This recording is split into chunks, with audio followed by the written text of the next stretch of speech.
आज गीता के 7 चैप्टर का 7th अध्याय का 23वां श्लोक करेंगे। अंतवत्तो फलम तेषां तद्भवत्यल्पमेधसाम् देवान् देवयजो यान्ति मद्भक्ता यान्ति मामपि। अल्पमेधसाम, जिनकी मेधा बुद्धि इंटेलिजेंट अल्प हो, थोड़ा हो, ऐसे लोगों का फल, जो वो उपासना करते हैं या भक्ति करते हैं, उसका फल अंतवत थोड़ा होता है, एंडलेस एंड वाला होता है, अर्थात जो खत्म हो सकता है। देवान देवयजो यान्ति, जो लोग अलग अलग देवताओं की पूजा करते हैं वो फिर उन्हीं देवताओं को प्राप्त करते हैं। मद्भक्ता यान्ति मामपि, और जो मेरी पूजा करते हैं ईश्वर की, वो ईश्वर को प्राप्त होते हैं। इससे पहले जो ये शुरू होता है, ये जो 4 तरह के भक्त होते हैं, आर्त, जिज्ञासु, अर्थार्थी और ज्ञानी। फिर उसके बाद आता है ये जो कुछ पाने के लिए अलग अलग देवी देवता या अलग अलग चीजों को उपासना करते हैं, अलग अलग देवों की, उनकी चर्चा हो रही। और चर्चा में ये कह रहा है कि जो ऐसे लोग, तो पहली बात है अल्पमेधा है, कम बुद्धि वाले होती हैं। और ये फैक्ट है ना, इंटेल दुनिया में जो रिलीजियंस चलते हैं, जहां आपको ईश्वर को छोड़कर बाकी दूसरों की उपासना किया जाता है,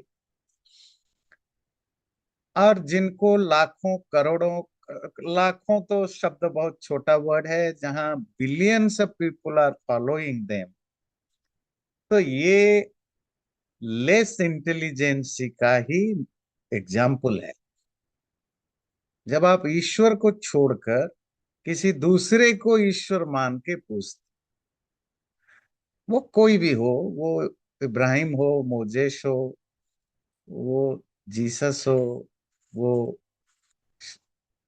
माइथोलॉजिकल मिनर्वा, वो अलग अलग ग्रीक माइथोलॉजी की देवताएं हो, वो इजिप्ट के जो कैरोज होते थे वो हो, हमारे यहाँ आजकल जो पौराणिक कथाओं के, कहानियों के कैरेक्टर हो, या जो मनुष्य होते हैं वो हो, कोई भी, आप किसी को भी, और देवता, देवता तो कोई भी हो सकता है। पेड़ पौधे पशु पक्षी, सूरज की पूछते हो, पानी को पूछते हो, तो ईश्वर समझ के पूछते हो, तो वो अल्प बुद्धि वाले तो होते ही, उसमें नो डाउट। क्योंकि जब तक आप इंटेलेक्चुअली लेस नहीं होंगे तो आप इस तरह के काम कर ही नहीं सकते। एक चीज बताने से पहले क्लियर करना जरूरी है, जो देवताओं की पूजा है, हमारे यहाँ देवताओं की पूजा तो हमेशा से रही है और शास्त्रों में प्रिस्क्राइब्ड है। सूरज को, चांद को, पानी को, हवा को, जंगल को, पेड़ को, पौधे को, गाय को, मनुष्यों को, पशु पक्षियों को, माता पिता को। क्योंकि मैं आपको पहले क्लैरिफाई कर चुका हूं, देव शब्द का क्या अर्थ है, जो हमारे लाइफ में कुछ कंट्रीब्यूट करते हैं, जिनके कारण हम या तो सरवाइव करते हैं, या जिनके कारण हमारी लाइफ जैसा है वैसा है, तो उन सबको हम देवता, हमारे यहाँ देवता कही जाती है। और पूजा का भी जो जो संस्कृत में उसकी जो मीनिंग है, वो होता है अडोर, रिस्पेक्ट करना, अडोर करना, उनको ऑनर करना, ये भाव होता है। और ऑनर करने के तरीका हमेशा अलग अलग होते हैं। एक तरीका, गाय को और अपने माता पिता को ऑनर करना दो एक जैसा तो नहीं हो सकते। माता पिता को आप रेस्टोरेंट में खाना खिला दोगे, माता पिता को अच्छे कपड़े पे धोगे, माता पिता को घुमाने ले जाओगे, तो गाय को तो ये नहीं कर सकते हो। गाय को हरे घास दोगे, गाय के बछड़े को दूध पीने दोगे, गाय के गले में रस्सी कम बांधोगे नहीं। तो ये गाय की पूजा होगी, जिसमें गाय को जो टर्चर करते हो वो बंद करोगे। ये गाय की पूजा होगी। नदी की पूजा करना और पेड़ की पूजा करने में अंतर है।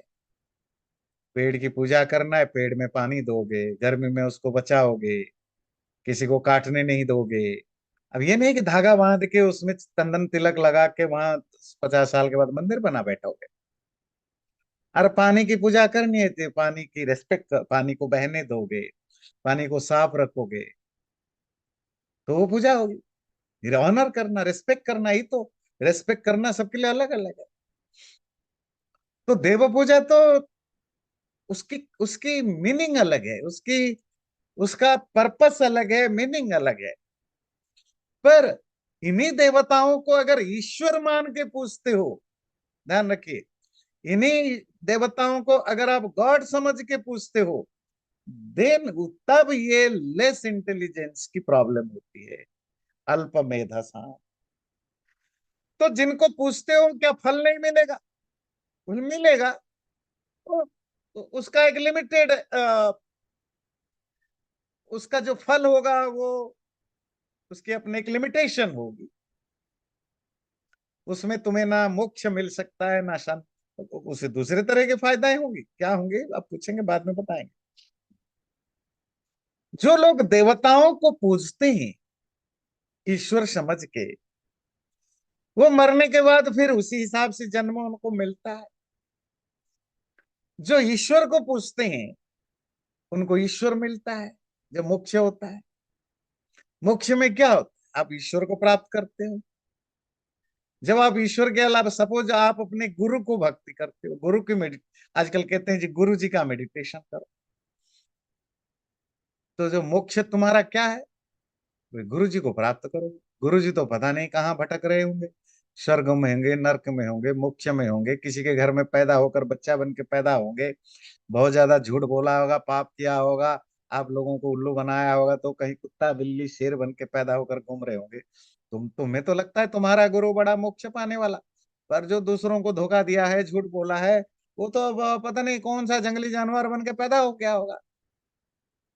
पर तुम क्योंकि उन्हीं की मेडिटेशन, उन्हीं की उपासना करते हो, मरने के बाद फिर तुम उसी तरह की जगह जाओगे। देवान देव यजो यान्ति। पर तुम अगर ईश्वर की उपासना करते हो, जो मोक्ष मिले, तो तुम्हें ईश्वर को पाओगे। भाई सीधी सी बात है। तुम एप्पल की खेती करोगे तो एप्पल ही मिलेगा, नींबू की खेती करोगे नींबू मिलेगा। अब ये तो हो नहीं सकता है कि अब इंसान को भगवान मान के पूछो और तुम्हें मोक्ष मिल जाए। ये कैसे होगा? मोक्ष ऑरेंज है, इंसान एप्पल है, दो अलग अलग चीजें हैं।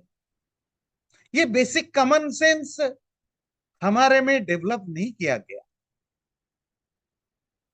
अव्यक्तम व्यक्तिमापन्नम मन्यन्ते माम अबोधयः परम भावमजानन्तो ममाव्ययमनोत्तमम्। माम मुझे, अबुद्धयः वहां बोला अल्पमेधा, कम बुद्धि वाले। अब यहां बोल रहे हैं अबुद्धि, बिना बुद्धि वाले। अबुद्धि लोग, बिना बुद्धि वाले लोग, मां मुझे, ईश्वर को, जो कि अव्यक्त है, अनमैनिफेस्ट है, इनविजिबल है, अदृश्य है, अव्यक्त है, उसको व्यक्तिमापन्नम मन्यन्ते, उसको मैनिफेस्ट समझते हैं। उसको समझते हैं कि ये तो दिखाई देने वाला चीज है, ये तो इंद्रियों के द्वारा पकड़े जाने वाला, जाने जाने वाला चीज है। ऐसा कौन समझते हैं? जो पूरा मूर्ख होता है। परम भावमजानन्तो मम अव्ययमनोत्तमम। वो कौन हो? जो मेरे ईश्वर के, जो अव्यय, इनडिक्लाइनेबल, नष्ट ना होने वाले, इम्यूटेबल, अनुत्तमम, जिसकी कोई कंपैरिजन नहीं, अनकंपेरेबल, स्वरूप को, परमात्मा के इस अनकंपेरेबल और इम्यूटेबल स्वरूप को अजानंत, न जानते हुए ऐसे लोग ऐसा समझते हैं। क्या समझते हैं? पहले तो कौन समझते हैं? जो बहुत ही बुद्धिहीन होते हैं, निर्बुद्धि होते हैं। अब क्या है कि देखो, आजकल अगर हम बोले, मैं बोलूं, कोई बोले देखो ये ना करने वाला मूर्ख है, तो लोग बुरा मान जाए, जी आपने मूर्ख बोल दिया। अरे हमारे शास्त्रों में भरा ही पड़ा है, सब मूर्ख, आधा मूर्ख, टेढ़ा पाव मूर्ख, भरा पड़ा है। ऑनेस्ट होना अच्छी बात होती है। नहीं तो कोई शास्त्र बनेगा कैसे अगर वो ऑनेस्टली बात न करे? अब चुभता क्यों है? क्योंकि हिपोक्रेसी वेल स्प्रेड है। देखो, सोसाइटी में अगर 10-20 लोग चोरी करते हो, बेईमानी करते हो, करप्ट करते हो ना, 5-10 लोग करते हैं, तब तो ठीक है। पर जब एक सोसाइटी अपने आप में करप्ट हो जाए, जब सोसाइटी कहते हैं जरूरी नहीं 100%, मतलब मोर देन हाफ, जब मोर देन हाफ हो जाता है, 50-60%, तो फिर वो मेजोरिटी क्योंकि उसकी होती है, फिर चलती उन्हीं की है किसी भी सोसाइटी में। अब आजकल तो डेमोक्रेसी है, 51% भी मोर देन है ना, चलाने के लिए, अपनी हुक्म चलाने के लिए, अपनी बातें थोपने के लिए। तो जब मेजोरिटी होती है उसी को कहा जाता है समाज। इसमें जो जो ऐसा नहीं है उनको बुरा मानने की जरूरत नहीं, क्योंकि वो माइनॉरिटी में आते हैं। तुम्हारा कोई रोल नहीं होता है दुनिया में, सुनी उन्हीं की जाती है, चलती उन्हीं की है। तो जो अबुद्धि लोग है, फुलिश लोग है, वो क्या सोचते हैं? वो ईश्वर को, जो कि अव्यक्त है, अनमैनिफेस्ट है, उसका कोई रूप नहीं, रंग नहीं, रस नहीं, क्योंकि वो मैनिफेस्ट नहीं है, उसका कोई स्वरूप नहीं हो सकता, उसको स्वरूप बाला मानते हैं। उसको एक रूप बाला मानते हैं। रूप बाला मानने का मतलब होता है कि वो आंखों से देखा जा सकता है, या कानों में सुना जा सकता है, या जीभ से चखा जा सकता है, या छुआ जा सकता है। अगर ये पांचों में से कुछ नहीं तो मन में सोचा जा सकता है। तो पूरे उपनिषद में कहते हैं ना ना ना ना, मन में भी नहीं सोचा जा सकता है। पर आज के डेट में आपको एक भी कोई बाबा, साधु, सन्यासी जो अपने आप को ईश्वर को मानने वाला बताता है, आपको मिलेगा जो ये नहीं कहता है कि मुझे सपने में भगवान ने ये बोला। भाई, जो तुम्हारे शास्त्र में सपना को ही इल्यूजन बोला, तुम कहते हो मुझे सपने में भगवान दिखाई दिए, और तुम इसको बेचते हो, और खरीदने वाले तैयार बैठे हैं करोड़ों में। तो वो करोड़ों कौन है? पुलिस है, स्टूपिड है। बेचने वाला पुलिस है नहीं, दैट्स डिफरेंट। बेचने वाला तो ठग है, जो बोलता है सपने में मुझे भगवान आए। वो कोई साधु, सन्यासी, बाबा, कोई भी। पर इसको जो एक्सेप्ट करता है वो कौन है? वो अबुद्धि है, मंद बुद्धि नहीं है। मंद बुद्धि में तो थोड़ी बहुत बुद्धि चलती है, अबुद्धि में बुद्धि ही नहीं है। तो वो लोग फिर ईश्वर को इंद्रिय ग्राह्य मानते हैं। इंद्रिय ग्राह्य, something which can be received by senses, can be known by senses or mind। ऐसा वो क्यों मानते? क्योंकि वो परमात्मा की जो रियल स्वरूप है, वो क्या स्वरूप है? अव्यय, इनडिक्लाइनेबल, जिसमें डिक्लाइनिंग नहीं हो सकता। डिक्लाइनिंग किस में होता है? जो बढ़ता है वो घटता है। मैटेरियल चीजों की हमारे यहाँ शास्त्रों में 6 स्टेट्स बताए। 6 स्टेट्स शरीर की, स्पेशली हमारी शरीर आदि की। बोले वो पहले पैदा होता है, जायत, फिर एग्जिस्टेंस में आता है अस्थि, फिर विपरिणमते, उसमें चेंजेस आते हैं, ट्रांसफॉर्मेशन होता है। और ट्रांसफॉर्मेशन की शुरुआती में सबसे पहले वर्धते ग्रो करता है, फिर अपक्षीयते फिर डिक्लाइन होता है, फिर नश्यति नष्ट होता है। ये 6 स्टेट्स बताया किसका, जो मटेरियल चीजें हमारी बॉडी वगैरह के, बेसिकली हमारे शरीर वगैरह के बारे में ये बातें बताई। पर जो पैदा नहीं होता, ना वो बढ़ता है ना घटता है ना नष्ट होता है, वो अव्यय कहलाता है, वो इनडिक्लाइनेबल कहता है। क्योंकि वो लोग नहीं जानते हैं कि परमात्मा अव्यय है। और नंबर 2, जो बड़ी इश्यू है, अनुत्तम है, वो इनकम्पेयर, वो अनकंपेरेबल है, किसी से आप इसको कंपेयर नहीं कर सकते। ये जो साइंटिस्ट है वो अपने साइंस में एक्सपर्ट हो सकते हैं, पर स्पिरिचुअलिटी में उनका जीरो नॉलेज है। वो क्या करते हैं जी, क्योंकि फिजिक्स का हम रिसर्च करते हैं, फिजिक्स के थ्रू गॉड को प्रूव नहीं किया जा सकता, so there is no God. Chemistry की प्रोसेस के थ्रू प्रूफ नहीं किया जा सकता, so there is no God. Biology के थ्रू प्रूफ नहीं किया जा सकता, so there is no God. भाई तुम बायोलॉजी का एक्सपर्ट हो, तुम फिजिक्स का भी नहीं बता सकते हो, तो तुम गॉड के बारे में क्यों बात लेक्चर दे रहे हो? तुम फिजिक्स का एक्सपर्ट हो, तुम बायोलॉजी का नहीं बता सकते हो, तो तुम गॉड के बारे में क्यों बता रहे हो, कॉन्शसनेस के बारे में? What is the relationship between conscious and matter? Physics तो मैटर है, मटेरियल चीजों पर रिसर्च करते हो। तो क्योंकि तुम अननेसेसरी दूसरे के टॉपिक में घुसते हो, जो तुमने कभी पढ़ा नहीं, सुना नहीं, जाना नहीं, रिसर्च नहीं किया, ना वेदांत पढ़ा, ना सांख्य पढ़ा, ना योग पढ़ा, ना उपनिषद पढ़ा, ना वेद पढ़ा। तुमने पढ़ा है तो बाइबल पढ़ा, कुरान पढ़ा, टोरा पढ़ा, साइंटिस्ट के नाम पर, और उनके बेस पर कहते हो गॉड नहीं।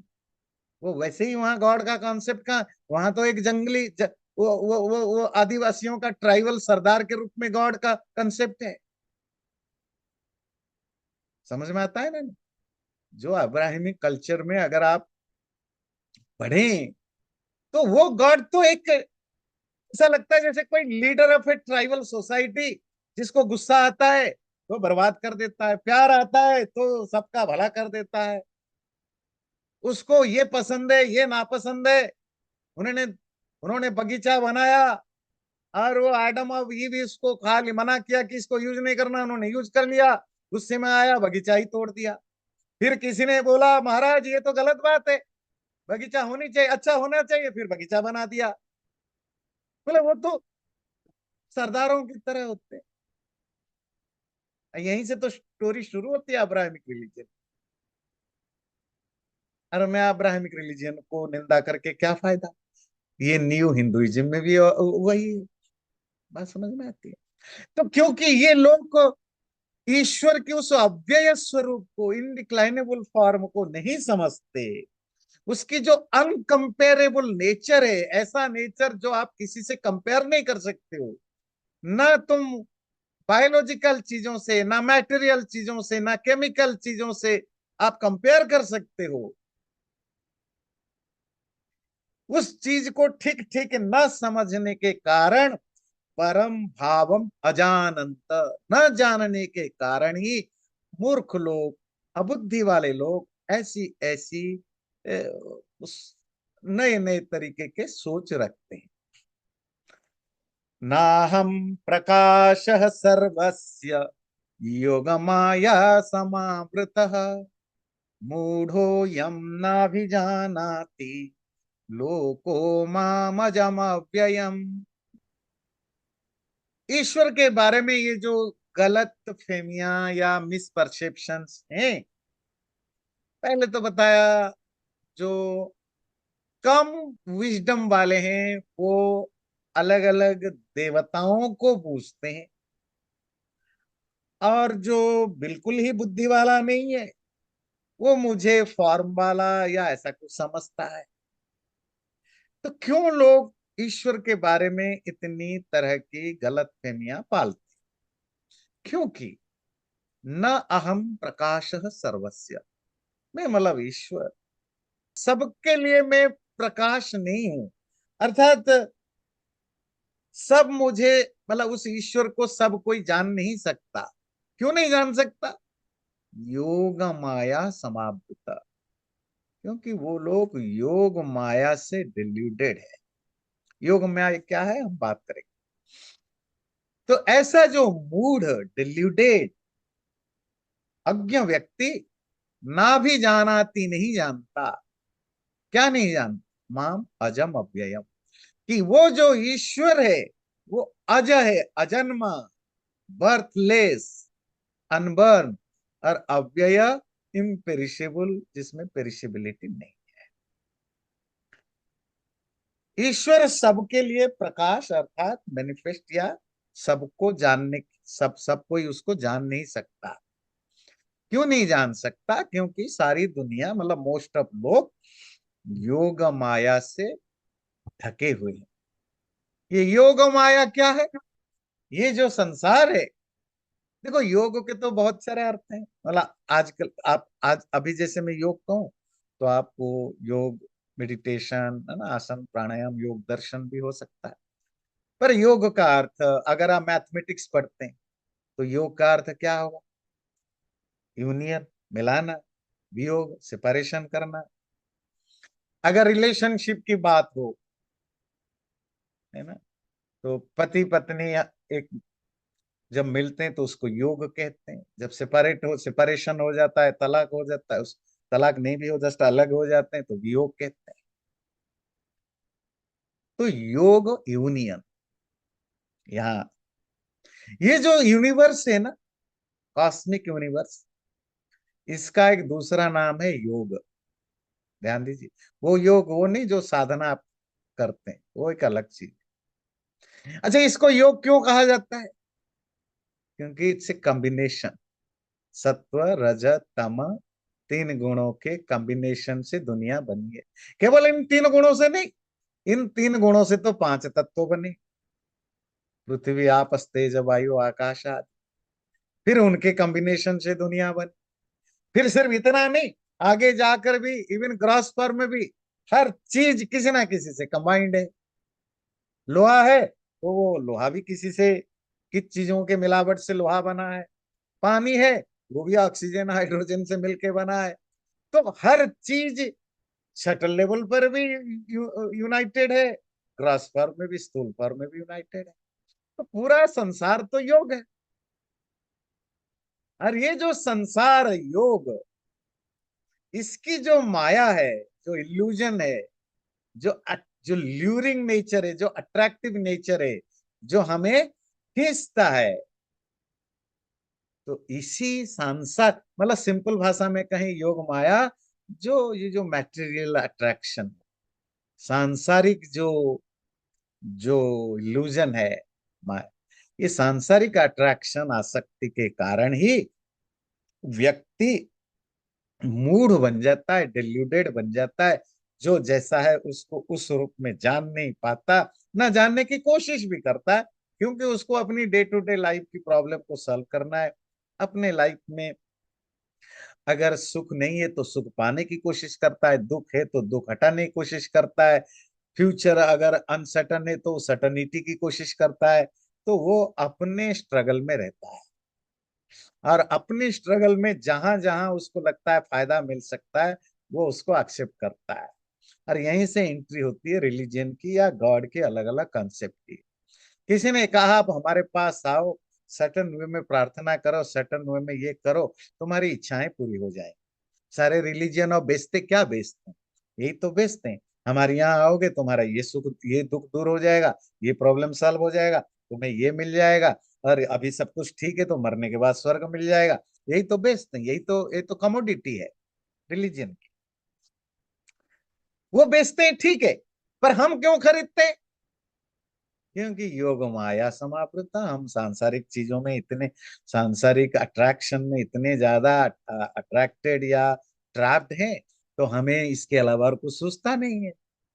क्योंकि लोग डिल्यूटेड हैं योग माया के कारण, इसीलिए ये जो पूरी जनता है वो उस अज, अनबर्न, अव्यय, इनडिक्लाइनेबल, जो नहीं पैदा होता है, दैट्स हाउ, नहीं नष्ट होता है, ये जो अज अव्यय परमात्मा को ना भी जानाती, ठीक ठीक पहचान नहीं पाता है। जानाती नहीं बोल, जानाती तो जानना होता, अभिजानाती रिकॉग्नाइजिंग।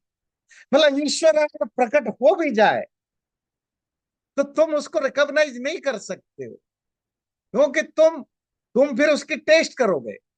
टेस्ट कैसे करोगे? कोई मिरेकल करके दिखाओ, मिरेकल, चमत्कार। अरे वो चमत्कार, भाई चमत्कार तो रोज हो रहा है।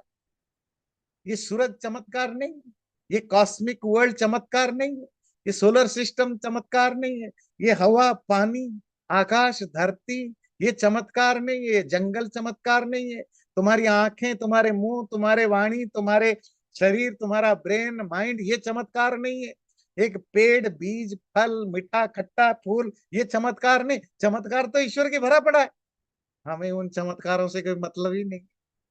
चमत्कार मतलब कुछ ऐसे फूंक करके दिखाओ, सफेद कागज को नोट बना के दिखाओ,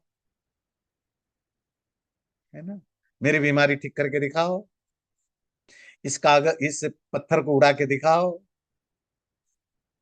हमें अपनी लिमिटेड स्वार्थ के कारण हमारी मिरेकल भी एक लिमिटेड वे में हम चाहते हैं वो दिखाओ। तो फिर क्या है कि अब ईश्वर तो ये करने से रहा, तो जो लोग कर लेता है फिर कहते यही भगवान। जीसस क्यों भगवान है? क्योंकि मिरेकल किया। मोजेस अब्राहिम डेविड ये सब क्यों प्रोफेट बने? क्योंकि ये सब मिरेकल कर। हमारे यहाँ सौ लोग क्यों भगवान बने? सब मिरेकल कर, मिरेकल करो। नहीं भी करते हो झूठा प्रचार करो तो भगवान।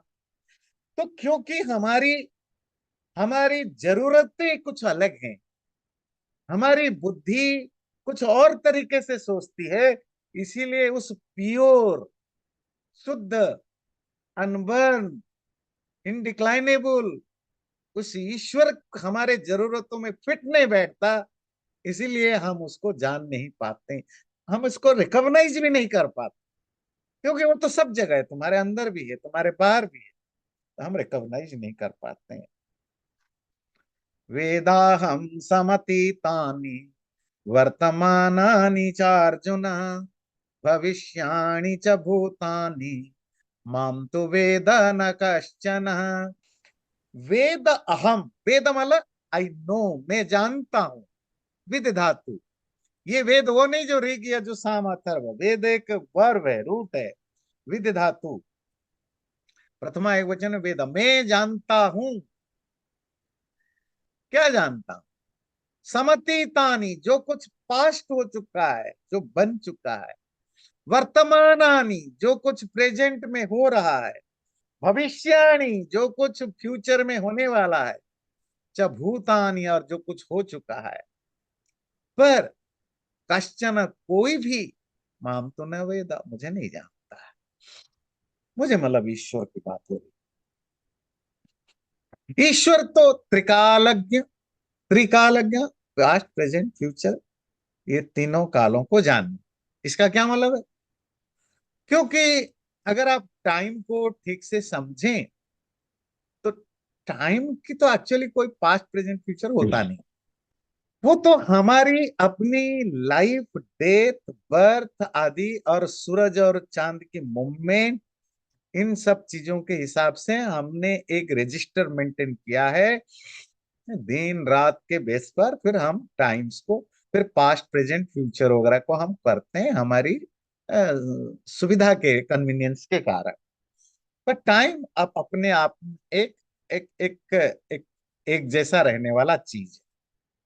परमात्मा के लिए nothing is past, nothing is present, nothing is future, सब एक जैसा है। इसलिए जो कुछ घट रहा है, क्योंकि वो सर्वज्ञ है, वो सब कुछ जानता है। पर है अर्जुन, जो दूसरे लोग हैं, जो मतलब जो लोग हैं तो ईश्वर जानता है, पर जो लोग हैं वो उसको नहीं जानते, उस परमात्मा को नहीं जानते। क्योंकि ना उनको पास्ट का ज्यादा ज्ञान है, बहुत पढ़ना पड़ता है। पास्ट जानने के लिए भी बहुत कुछ पढ़ना पड़ता है, पूरे इतिहास में जिंदगी बीत जाती है लोगों की। और कितनों की पास्ट तुम जानोगे? यूनिवर्स के पास तो अभी तक नहीं जान पाए हम स्पेकुलेशन कर रहे हैं, साइंटिफिक स्पेकुलेशन कर रहे हैं कि यूनिवर्स ऐसा रहा होगा, ऐसे बना होगा, धरती ऐसी बनी होगी। कोई कोई एब्सोल्यूट प्रूफ तो कुछ होता नहीं। तो पृथ्वी के इतिहास भी हमें कहाँ इतना पता है, हमें क्या पेड़ों की इतिहास पता है, ठीक है। वर्तमान में भी हमारा अपना लिमिटेड है। हम अपने घर में भी क्या चल रहा है ये नहीं बता सकते, क्योंकि मैं जब ऑफिस में हूँ, मेरे घर में क्या चल रहा है मुझे पता नहीं। मैं जब घर में हूँ, मेरे ऑफिस में क्या चल रहा है पता नहीं। जब मैं वाशिंगटन में हूँ तो मुझे दिल्ली में क्या चल रहा है पता नहीं, जब मैं दिल्ली में हूँ तो मुझे कॉन्गो में क्या चल रहा है पता नहीं। तो मेरी लिमिटेड एबिलिटी के कारण वर्तमान में भी बिलियन सब चीजें हो रही, पूरे कॉस्मोस है।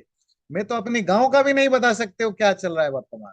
तो जो कुछ मैं जानता हूँ बड़ा लिमिटेड है। मैं मतलब इन लोग और फ्यूचर, इसी जब जब पास्ट की ज्ञान नहीं हो सकता, प्रेजेंट का नहीं हो सकता, फ्यूचर तो वैसे ही मुझे अपना फ्यूचर ही नहीं पता। मैं क्लास देने के बाद इसके बाद मेरे साथ क्या घटेगा मुझे पता नहीं। हम लोगों ने कितनों का सुना, लोग मंच पर, एक साधु मंच पर बोले, बड़े योगा करते थे, साधक थे, मैं तो 300 साल तक जीऊंगा। प्रवचन हुआ आधा घंटा, 1 घंटा, सवा घंटे, और वो मंच से उतर रहे थे, वहीं गिर पड़े, हॉस्पिटल ले गए, और वो डेड, डेड। अरे ये एक इंसिडेंट नहीं, हजारों इंसिडेंट है। पौराणिक कहानियों से लेकर के, इतिहास की कहानियों से लेकर के, normal day to day life में हम देखते हैं। जो लोग दावा करते हैं मैं इतने साल तक जीऊंगा व इतना करूंगा, पता चला अगले ही मोमेंट में वो खत्म। किसी को, हमें नहीं पता ना मेरा फ्यूचर इससे 2 मिनट के बाद क्या होगा मुझे नहीं। आजकल सोशल मीडिया का जमाना है, चीजें सामने आ जाती, न्यूज में भी आ जाती। ऐसे हजारों वीडियोज आप देखेंगे, रियल वीडियो, जिम करते करते वहीं टपक पड़ा कोई, 15-18 साल का लड़का, एक जंप कर रहा था, एक्सरसाइज कर रहा था, और थक गया, बैठ गया और वहीं टला। शादी ब्याह की डांस में, डांस करते करते दुल्हा की डेथ हो गई। मतलब हजारों की केस घट, हजारों की केस। मैं डेथ की बात कर रहा हूँ, बाकी तो हजारों चीजें और होती हैं। हम छुट्टी मनाने घर जाते हैं, और छुट्टी से आते हैं लोगों की जॉब चली जाती है ना। तो फ्यूचर हमें नहीं पता। सबसे मुश्किल कोई चीज अगर हमें पता नहीं, that is our future, even the next movement. तो हमें ना पास्ट प्रेजेंट फ्यूचर का कोई ज्यादा ज्ञान नहीं है। वो परमात्मा को तो पास्ट सब कुछ पता है। तो इतनी लिमिटेड एबिलिटी, इतनी लिमिटेड क्षमता के साथ वो उस ईश्वर को जान नहीं पाता कोई। क्योंकि आपको जानने के लिए जो जो टूल्स दिए गए हैं, जो साधन दिए गए हैं, आपकी इंद्रियां, आपका मन, बस, दैट्स इट। बाकी जो जितने टेक्नोलॉजी डेवलप हो रहा है, वो आपकी इंद्रियों को और माइंड को एक्सपैंड करने के लिए उसकी एबिलिटी। तो जानने की तो 6 तरीके, छह छह टूल्स हैं, 5 ज्ञानेंद्रियां और माइंड। तो इसीलिए, क्योंकि वो, पर कोई मुझे जान नहीं सकता, ईश्वर को जान नहीं सकता, क्योंकि उसका रास्ता अलग है। इच्छा द्वेष समुत्थेन द्वंद्व मोहेन भारत, सर्वभूतानि सम्मोहं सर्गे यान्ति परन्तप। हे परम तप, पर कहते हैं शत्रु, एनिमी, उनको तपाने वाला, परेशान करने वाला, अर्थात बहुत बड़े वॉरियर योद्धा, हे अर्जुन, हे भारत, तुम भरत वंश डायनेस्टी को बिलोंग करते हो। सारे लोग इच्छा और द्वेष से पैदा होने वाले जो द्वंद्व का मोह है, इच्छा कहते हैं डिजायर, द्वेष कहते हैं अवर्सन, हेट।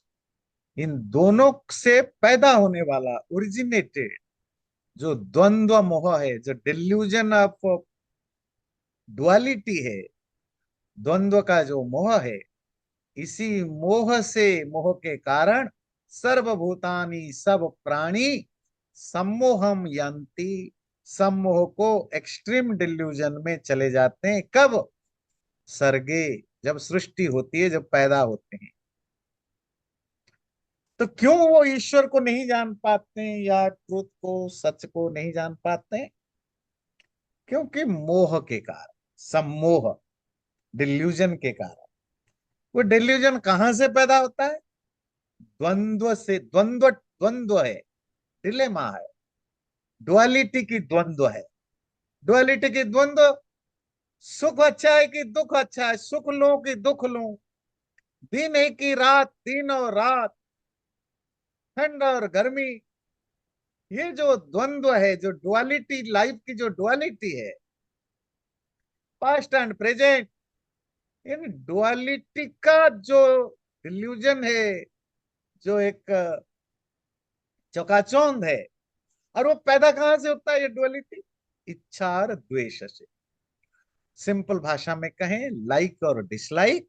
जिसको आप पसंद करते हो उसको पाने की इच्छा होती है, अगर आपके पास है तो उसको सेफ करने की, बचा के रखने की इच्छा होती है। ध्यान रखिए, आप, हमारी संघर्ष चार तरह की होती है। इच्छा और द्वेष, इसकी दो दो कैटेगरीज है। जो नहीं है उसको पाना, ये एक इच्छा है, पाने की इच्छा। और जो है उसको संभाल के रखने की इच्छा। वो भी तो मुश्किल काम है ना। पैसा को बचा के रखो, कहाँ इन्वेस्ट करूं, कहीं खो जाएगा, कोई डूब जाएगा, आदि आदि, मेंटेन करना।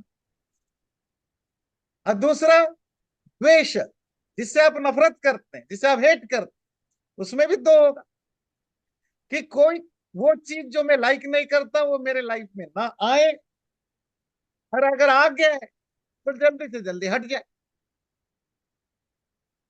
अतिथि तुम कब जाओगे, है ना?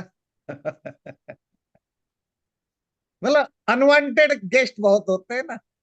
आप नहीं चाहते हो कि ये व्यक्ति आपके घर में आए, और अगर आ गए सोचते हो कि कब ये जाए। अब अनवांटेड गेस्ट सिर्फ इंसान तो नहीं होता, वो सांप, बिच्छू, मच्छर भी हो सकते हैं, वो कीड़े मकोड़े भी हो सकते हैं, वो बीमारी भी हो सकती है, वो गरीबी भी हो सकती है, वो डिसऑनर भी हो सकता है, वो ह्यूमिलिएशन भी हो सकता है, वो स्ट्रेस भी हो सकता है। ये सब अनवांटेड चीजें हैं। हम इनको आप आना देना नहीं चाहते, अगर आ गए तो जल्दी से जल्द से छुटकारा पाना चाहते। ये द्वेष की चीजें। और जो हमें पसंद है, मैंने बताया। तो आप इनको चार तरह से देखिएगा, है ना, राग और द्वेष को। जो नहीं है उसको पाना, जो है उसको बचा के रखना, और जो नेगेटिव है, जो नहीं आया है उसको आने नहीं देना, और जो आ गया है उसको जल्दी से हटा। तो यही हमारी बैटल है, यही हमारी लड़ाई है लाइफ। इसी के लिए हम मेहनत करते हैं, इसी के लिए भागदौड़ करते हैं, इसी के लिए सारा संघर्ष है। जीवन की जो लाइफ बैटल है यही है, यही चार चीजों के लिए। बात क्लियर है ना? तो इच्छा और द्वेष, लाइक और डिसलाइक, इसी से पैदा हुआ है जो इल्यूजन, मोह। हम धीरे धीरे इसी में फंस गए हैं। इसी मोह के कारण लोग जन्म होने के साथ ही धीरे धीरे धीरे धीरे लोग फिर और कुछ भूल जाते हैं, ईश्वर, ईश्वर से भूल जाते हैं। बच्चा जब पैदा होता है ना, देखिए वो तो ब्लैंक ऑनेस्ट होता है। ऑनेस्ट आप कब होते हैं? और बिल्कुल जिसको कहते हैं बिल्कुल ब्लॉन्ट ऑनेस्ट, जब आपको कुछ या तो पता ना हो इसका कॉन्सिक्वेंस क्या होगा, या आप यू डोंट केयर, आपको कुछ फर्क नहीं पड़ता।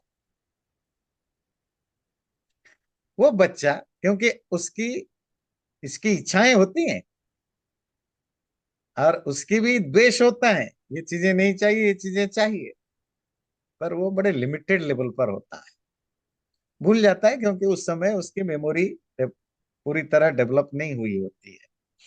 जैसे जैसे मेमोरी डेवलप होता है और वो समझने लगता है इसकी वैल्यू क्या है, तो फिर मतलब 2-3 साल का बच्चा जो चलता फिरता है, जो चॉकलेट और टॉफी खाने लग गया है, जिसको पता है कि $1 में ये टॉफी आता है या चॉकलेट या आता है, तो अब वो डॉलर भी पकड़ने लगता है, छोड़ता नहीं है।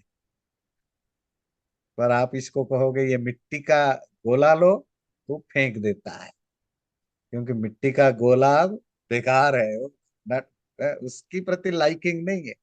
अरे वो डॉलर की वैल्यू समझ गया। और खाली इतना नहीं, वो इंसान भी पहचानता है। माँ बहुत उसका सुबह से शाम तक उसको प्यार तो दोनों करते हैं। माँ सुबह से शाम तक उसको केयर करती है छोटे बच्चे की। ध्यान से सुनिए, खिलाना पिलाना नहाना धोना सब करती है। और पापा जो दिन भर ऑफिस में, मैं कह रहा हूँ ट्रेडिशनल, आजकल तो दोनों काम करते हैं। और पापा जब ऑफिस से आते हैं और बच्चा भागता है बाप के पास, माँ कहती है आ जाओ मेरे पास, नहीं, इनडायरेक्टली पापा अच्छा है। उसको पता है कि क्या अच्छा है क्या बुरा है।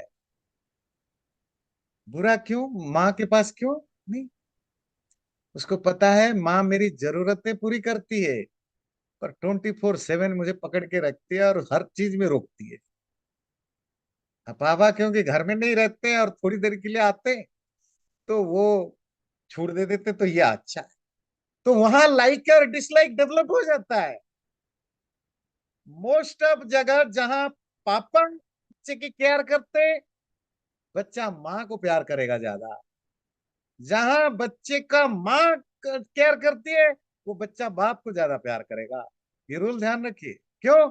जब आप उसको केयर करते हैं, तो आप इसको हमेशा, आप इसको खाना पड़ेगा बेटे, ये तो खाना है, देखो ये ऐसे नहीं बैठते, ऐसे बैठो, इसको मत छो, वो आग है, तो उसको वो प्रॉब्लम होता है।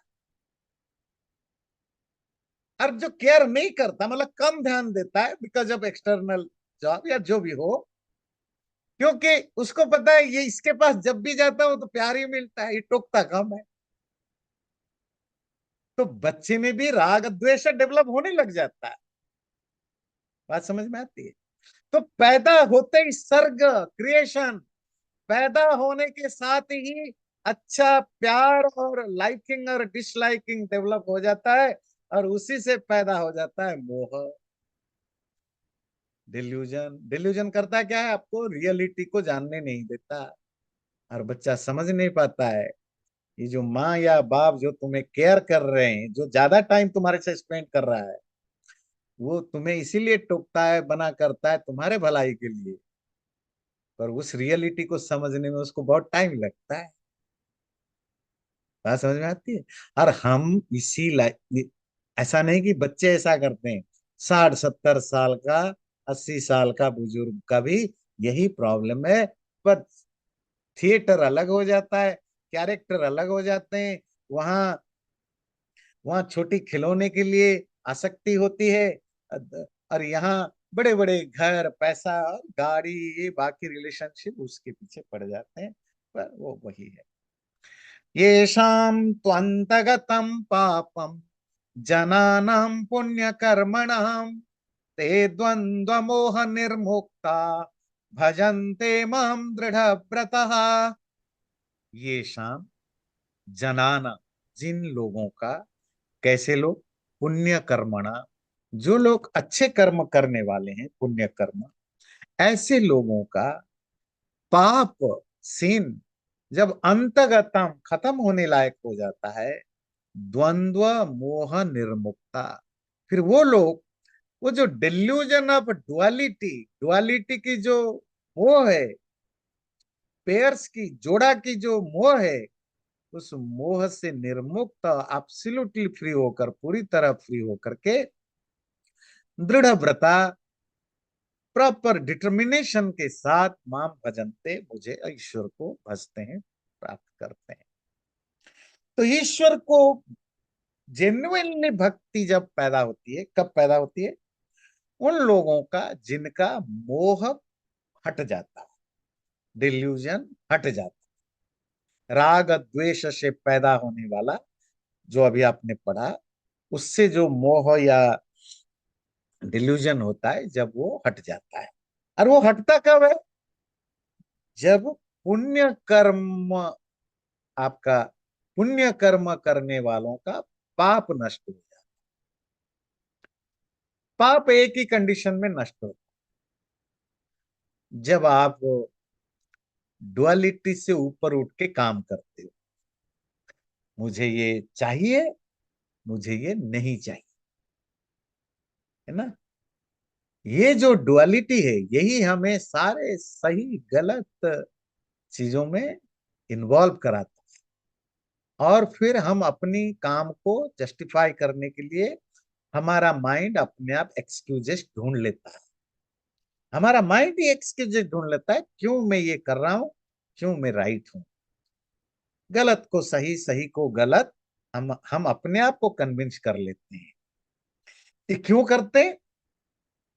राग और द्वेष, ये जो लाइकिंग और डिसलाइकिंग के कारण, किसी को पाना, किसी को छोड़ने की जो जो जिद है या जो इच्छा है, उसी के कारण हम पूरे संघर्ष करते हैं और उसी मोह में हम पड़े रहते हैं।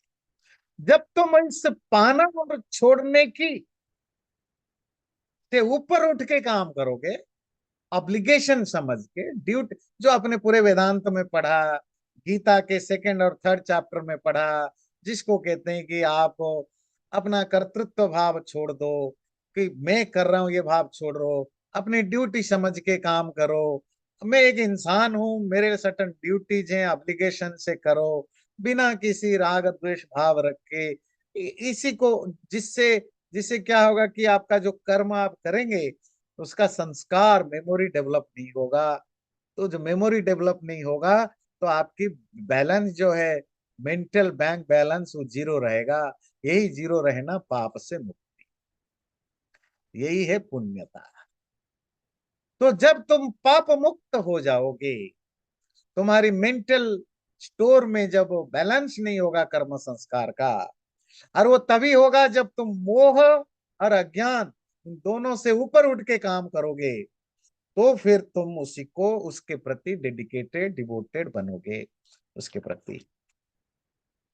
अगला 2 श्लोक और है, छोटे छोटे। जरा मरण मोक्षाय ममाश्रित्य यतन्ति ये, ते ब्रह्म तद्विदुः कृत्स्न मध्यात्मं कर्म चाखिलम्। ये जो लोग माम आश्रित्य, मेरे शरण में आकर, अर्थात प्रभु की शरण में जाकर, जरा मरण मोक्षाय, जरा कहते हैं बुढ़ापा, ओल्ड एज की इश्यूज, या क्षय, डिकेइंग नेचर, और मरण कहते हैं डेथ, मृत्यु। तो जरा और मरण, डिकेइंग या ओल्ड एज की इशू और मृत्यु, इन दोनों से छुटकारा पाने के लिए, मोक्षाय, फ्री होने के लिए, यतंती, कोशिश करते हैं। ते तद ब्रह्म विदु, वो उस ब्रह्म को जान लेते हैं, कृत्स्नम, पूरी तरह, इन होल, अध्यात्मम कर्म चाखिलम, और वो ये भी जान लेते हैं क्या अध्यात्म है, what is transcendental, what is spiritual. और ये भी जान लेते हैं क्या कर्म है, कर्म क्या चीज होता है। तो 3 चीजें जान लेते हैं, परमात्मा को, अध्यात्म को, और अखिल कर्म को। कब जान लेते हैं? जब वो उस परमात्मा की आश्रय लेकर अपना जन्म मृत्यु बुढ़ापा आदि से छुटकारा पाने के लिए कोशिश करते हैं। तो पहली चीज है कि आप तब जानोगे ना जब तुम्हें बुढ़ापा, जन्म, मौत ये तकलीफ देने लगे। तुम अगर इनको एंजॉय करते हो फिर तो कुछ हो नहीं सकता भाई। तुम अगर भारत में जहां भी तुम्हारा जन्म हुआ है, वहां अगर तुम जो चाहते हो सब कुछ वहां तुम्हें मिल रहा है, तुम परदेश जाओगे क्या? नहीं जाओगे ना। क्यों जाओगे? अगर तुम्हें वहां से बेटर आपको लग, तुम जो चाहते हो वो अगर वहां नहीं मिल पाता है तो तुम जाओगे। इसीलिए मैं हमेशा बोलता हूँ स्पिरिचुअलिटी सबके लिए नहीं है। जैसे दुनिया का कोई भी चीज सबके लिए नहीं है। पहली कंडीशन तो है उसको पाने की इच्छा होनी चाहिए। और इच्छा मतलब सिर्फ चाहना नहीं, सपना वाला, मतलब प्रायोरिटी के लिस्ट में फर्स्ट में होनी चाहिए, है ना? नहीं। और प्रायोरिटी के लिस्ट में फर्स्ट कैसे? तुम्हें अगर सचमुच लगता है कि मौत तकलीफ दे हो रहा है, मुझे मौत नहीं चाहिए, मुझे इस बुढ़ापा से नहीं गुजरना है, यही दोनों सबसे ज्यादा दुख देने वाली चीज होती है। ध्यान रखिए। अगर आपको किसी दूसरे एज में कुछ दूसरे तकलीफ दे रहे हैं ना, वो तो वो पर्टिकुलर टाइम का दुख है। असली दुख तो, जो रियल परेशानी, वो तो बुढ़ापा की आई, जब बॉडी बार बार साथ ना दे। मन तो अभी भी स्ट्रांग है, मन तो अभी भी स्ट्रांग है, मन तो अभी भी बहुत कुछ चाहता है, पर बॉडी साथ नहीं दे रहा, इंद्रियां साथ नहीं दे रहे, रिश्तेदार साथ नहीं दे रहे, बच्चे साथ नहीं दे रहे, क्योंकि उनकी अपनी जिंदगी है। अपने जी लिया, 80 साल, 70 साल, 80 साल, 90 साल के हो गए। They our life. एंड बात है कि अब मैं खुद भी तो नहीं कर पा रहा हूँ। खाने को तो बहुत कुछ मन करता है, पर बॉडी साथ नहीं दे रहा। करने को तो बहुत कुछ मन करता है, शादी करने की भी मन करता है, पर बॉडी साथ नहीं देगा। 80 साल का हो गया, 90 साल का हो गया, 4-5 बीवियां भी रखने को मन करता होगा, पर बॉडी साथ नहीं दे रहा। तो इच्छाएं, देखिए मैं जो कहना चाहता हूं कि बुढ़ापा में इच्छाएं खत्म नहीं होती हैं। इच्छाओं को मारना पड़ता है क्योंकि बॉडी साथ नहीं दे रहा होता है। धीरे धीरे हमें लगता है शायद अच्छा इसकी इच्छाएं कम हो गई, नहीं। दुनिया में हम लाखों करोड़ों बुजुर्गों को देखते हैं, क्या क्या गुल नहीं खिलाते हैं, है ना? तो वो, तो बात है कि अगर ये कष्ट सबसे ज्यादा पेनफुल है कि जब तुम्हारा बॉडी डिके कर रहा हो, तुम चाह कर भी कुछ चीजें नहीं कर पा रहे हो, हेल्पलेसनेस बढ़ता जा रहा है। फिर, और उस बीच में दूसरा क्या है? अभी मरने का टाइम पास हो गया, वो रोज आपको चिंता है कि कब मर, कहीं कल तो नहीं मर जाऊंगा, परसों तो मर जाने जाऊंगा। बात समझ में आती है? ये यंग एज में ये समझ में नहीं आएगा, आपको लगेगा बाकी प्रॉब्लम बहुत बड़ी बढ़िया है। बड़ी प्रॉब्लम तो आगे आएंगी। खैर वो अलग चीज है।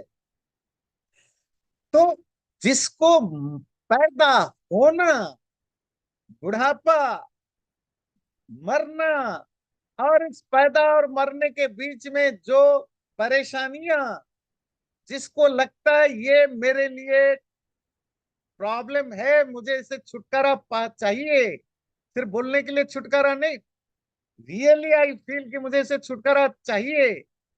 इस जीवन में तो जा हो गया हो गया, अगला मैं नहीं चाहता हूं कि मैं दोबारा, मुझे बीमारी आए, बुढ़ापा आए, दुख आए, कष्ट आए, मौत आए। तो फिर वो लोग जो कन्विंस्ड हो गए कि उनकी गोल क्या है, वो क्या करते हैं? वो फिर परमात्मा की शरण में जाते हैं। तो परमात्मा के शरण में जाना मतलब अपने आप को पूरी तरह डेडिकेट या डिवोट कर देना परमात्मा के पास। तू ही तू है, मैं कुछ नहीं। ये भाव सिर्फ बोलने से, सुनने से, या इसको एक्सेप्ट करने से नहीं चलता। और ये तभी आता है जब तुम सचमुच, तुम्हें लगे कि ये दुनिया तुम्हें हेल्प नहीं कर रहा है, तुम्हें वो फायदा नहीं हो रहा है। जो जब तुम उस ईश्वर को अपने आप को सरेंडर कर दोगे, तो तुम्हारा नेक्स्ट तीन चीजें अचीवमेंट होगी। उसी को कहते हैं स्पिरिचुअल प्रैक्टिस। फिर तुम पहली बात क्या होगी कि तुम तीन चीजों को जानोगे। एक तो उस ब्राह्मण परमात्मा को जानोगे, फिर कृष्णम अध्यात्म, द होल स्पिरिचुअलिटी, वो जो ट्रांसेंडेंट वर्ल्ड है, दुनिया जो बियॉन्ड माय माइंड है, जिसको आज तक मैं ध्यान नहीं दे रहा था। मैं मतलब मेरी साइंस, मेरी टेक्नोलॉजी, मेरी पॉलिटिक्स, मेरी इकोनॉमी, मेरा कोई भी ज्ञान उस चीज पर जो अभी तक नहीं ध्यान दे रहा था, जो ट्रांसेंडेंट है, वो पूरा का पूरा एक वर्ल्ड है, पूरा का पूरा एक फील्ड है, पूरा का पूरा एक दुनिया है, ट्रांसेंडेंट दुनिया, माइंड के बियॉन्ड, वो तुम जानोगे। और तीसरा क्या जानोगे? अखिलम च कर्म, ये कर्म क्या चीज, कैसे फंक्शन करता है। ये जो एक्शन ना, फिजिकल, मेंटल एंड ओरल, कायिक, वाचिक और मानसिक, ये तीन तरह की जो कर्म है, इसको आप कर्म सिद्धांत, ये कैसे फंक्शन करता है, ये तीनों चीजों का तुम्हें सही सही ज्ञान होगा।